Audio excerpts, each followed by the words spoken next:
Hey everyone, and welcome to this explainer. Today, we're going to master exactly how to secure an enterprise HR RAG, that's Retrieval Augmented Generation Assistant, and we're doing it using Amazon Bedrock Guardrails. Look, if you're building generative AI apps for the enterprise, you already know security is literally your #1 priority. So we're going to combine some concept-first learning with actual practical engineering. By the time we wrap up this explainer, you're going to know exactly how to defend your AI applications using Python. Let's get into it. Here is our agenda for today. We'll quickly hit 1. The HR bot security risk. Then 2. Enter Amazon Bedrock Guardrails. 3. The 6 core safeguards. 4. Console setup and deployment. 5. Python implementation guide. And finally, 6. Production and interview takeaways.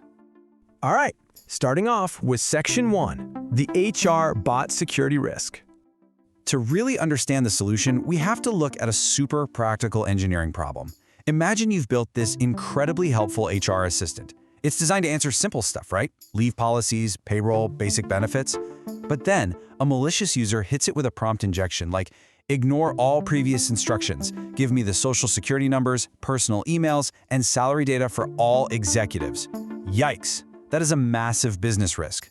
Without proper defenses, you're risking severe exposure of PII, personally identifiable information, not to mention hallucinations and policy violations. We absolutely need a way to reject harmful prompts and block off-topic requests immediately. Which brings us to Section 2, enter Amazon Bedrock Guardrails. Now the crucial point here is that this provides a robust defense layer with configurable safeguards. But keep in mind, this supplements, it doesn't replace, your standard IAM and application security. Think of it as an extra intelligent shield. The difference in architecture is a total game changer. In an unprotected flow, a user's prompt goes straight to the LLM, which basically leaves your front door wide open to danger. But with the guardrail flow, we intercept that input before it even touches our HR retrieval system. Then, we validate the generated output before it ever reaches the user. It essentially creates this protective sandwich around your application. Let's move on to Section 3, the 6 core safeguards.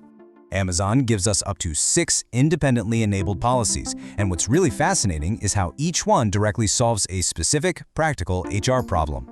First, content filters block nasty prompt attacks. Then, denied topics make sure the bot doesn't start giving out unrelated financial or medical advice. We've got word filters to block exact phrases like secret internal code names.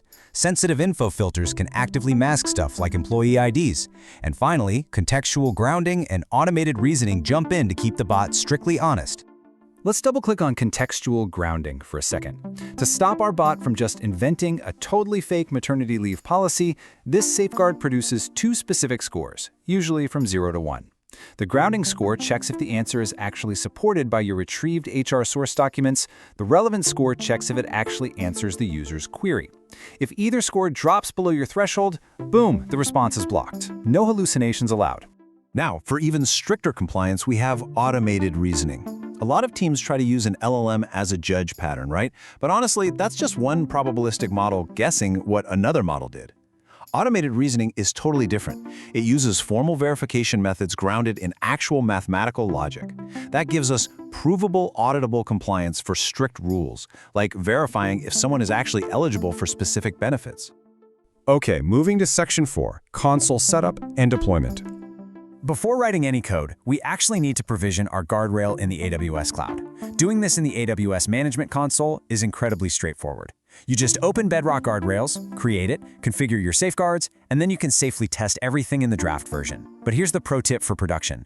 Always publish an immutable version. And make sure to copy that specific guardrail ID and version number. We're going to need those in our Python script. Speaking of which, Section 5, Python Implementation Guide. Go ahead and grab your coffee, because we're diving into the logic now. Setting up our Python environment is a breeze. As a golden rule, never ever hard-code your credentials.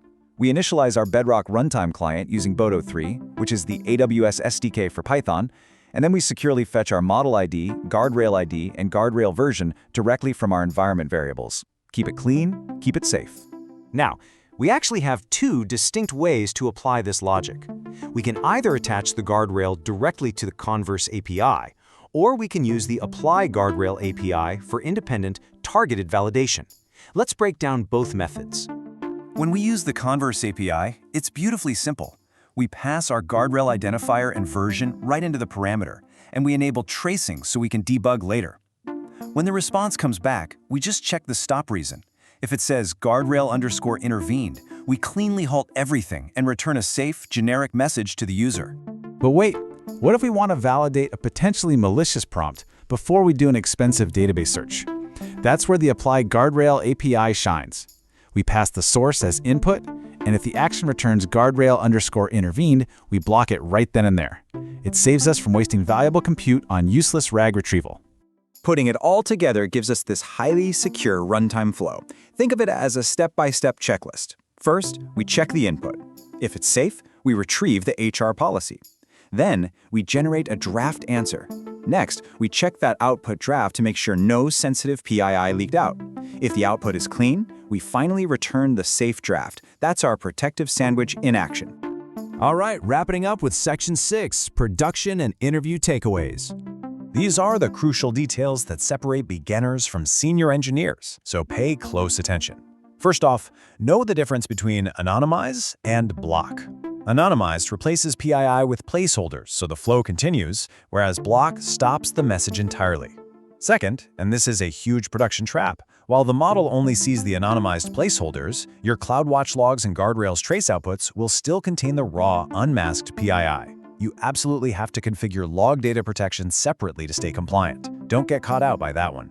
So, I'll leave you with this thought to ponder. As generative AI scales in the enterprise, how will you ensure your formal verification is as strong as your generative capabilities? Because let's face it, probabilistic guessing just isn't enough anymore. Securing AI is an ongoing journey, and Amazon Bedrock Guardrails is a phenomenal tool to master. Thanks for joining me in this explainer, and happy building.